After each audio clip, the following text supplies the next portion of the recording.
Assalamualaikum warahmatullahi wabarakatuh. Perkenalkan, nama saya Sri Asira dari kelas 97 pilihan.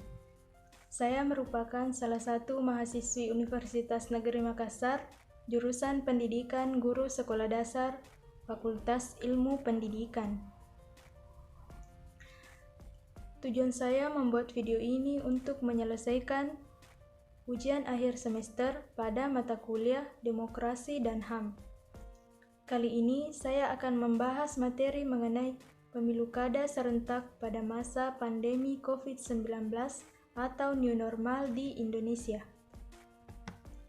Seperti yang kita ketahui bahwa pemerintah melalui Perpu nomor 2 tahun 2020 bahwa pemilihan kepala daerah akan diselenggarakan pada tanggal 9 Desember 2020.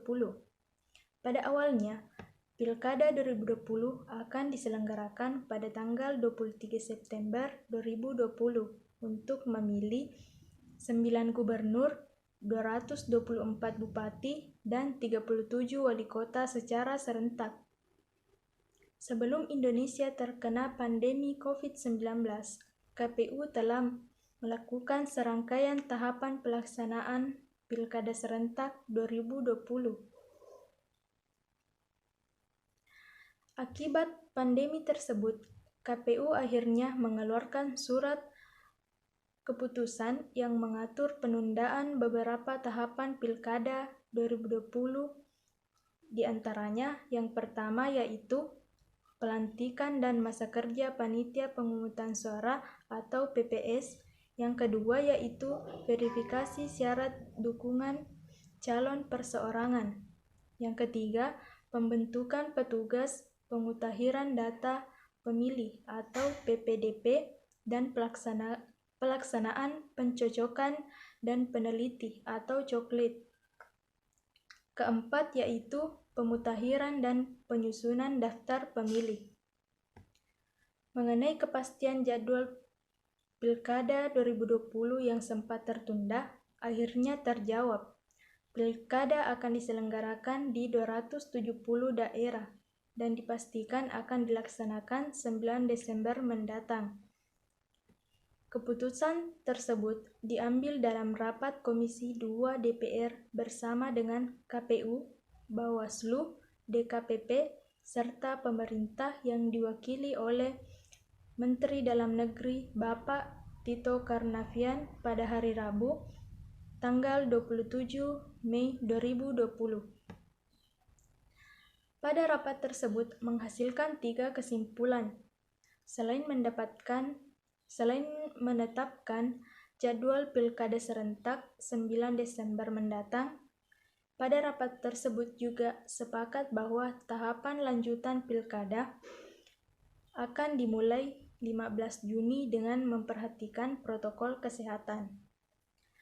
Alasan yang mendasari keputusan tersebut yaitu kita semua tidak tahu kapan pandemi ini akan berakhir. Keputusan ini memang menanggung risiko. Saat ini pandemi COVID-19 masih terjadi. Bahkan jumlah penderita positif di Indonesia masih terus bertambah setiap harinya dan belum adanya tanda-tanda penurunan. Kita akan melaksanakan Pilkada di tengah pandemi, sesuatu yang baru yang belum pernah terjadi selama kita mulai melaksanakan Pilkada langsung sejak tahun 2005. Bisa dikatakan ini adalah Pilkada new normal, Pilkada yang lain daripada yang lain, karena dilaksanakan di saat negara kita dilanda wabah yang belum ada obatnya. Ketua KPU, Bapak Arief Budiman menyampaikan bahwa dalam tahapan Pilkada yang segera disusun, pihaknya akan meminimalisir risiko penularan COVID-19, di antaranya dalam pencocokan data pemilih, rekapitulasi suara berjenjang, dan kampanye secara daring.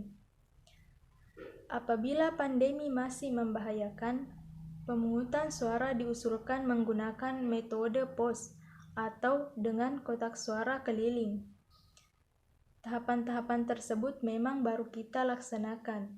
Ini bisa dikatakan sebagai tahapan new normal di Pilkada 2020. Ada dua tantangan yang harus dijawab dan diselesaikan dengan kebijakan dan langkah yang tepat. Yang pertama yaitu bagaimana mengakhiri pandemi COVID-19 ini. Kemudian yang kedua, bagaimana mensukseskan pelaksanaan Pilkada serentak tahun 2020 secara demokratis sesuai dengan asas langsung, umum, bebas, rahasia, serta jujur dan adil. Mengapa pemerintah bersama DPR mengambil keputusan agar Pilkada serentak tetap dilaksanakan di tahun 2020 ini? Karena sebagian besar kepala daerah akan mengakhiri masa jabatannya di tahun 2021. Jika Pilkada diundur hingga tahun 2021, maka akan ada sejumlah daerah yang dipimpin oleh PLT kepala daerah, sehingga kondisi ini dikhawatirkan akan mengganggu koordinasi pemerintah pusat dengan pemerintah daerah dalam penanganan pandemi COVID-19 ini. Kita tahu hampir semua wilayah, kabupaten, atau kota, bahkan provinsi di Indonesia sudah mengalami pandemi COVID-19. KPU beserta KPU di daerah serta panitia penyelenggara di tingkat bawah diharapkan terus berkoordinasi untuk menjalankan tahapan pilkada sesuai dengan regulasi. Ibarat pepatah, kita ingin sekali dayung, 2-3 pulau terlampaui.